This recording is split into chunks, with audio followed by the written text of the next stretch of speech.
Father cares, the divine substitute, September 18th.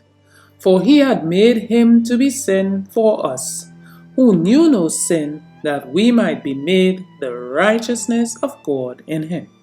2 Corinthians 5:21. He saved others. Himself he cannot save. Mark 15:31. It is because Christ would not save himself that the sinner has any hope of pardon or favor with God. If, in his undertaking to save the sinner, Christ had failed or become discouraged, the last hope of every son and daughter of Adam would have been at an end. The entire life of Christ was one of self-denial and self-sacrifice.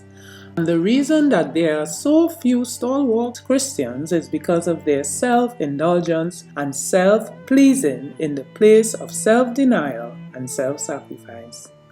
Oh, what soul hunger and longing had Christ to save that which was lost! The body crucified upon the cross did not detract from his divinity, his power of God to save through the human sacrifice. All who would accept his righteousness.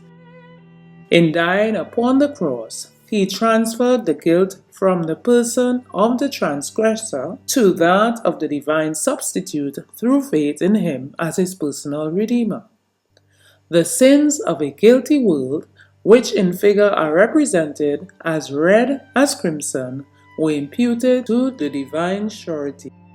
Divinity was doing its work while humanity was suffering from the hatred and revenge of a God-hating people, because Christ had acknowledged himself the Son of God.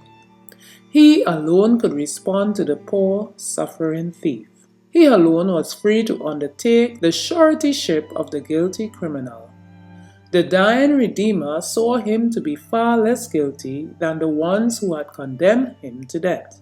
Far less guilty than the priests, the scribes, and rulers who had taken an active part in demanding the death of the Son of God.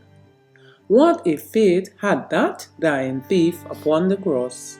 He accepted Christ when apparently it was an utter impossibility that he should be the Son of God, the Redeemer of the world.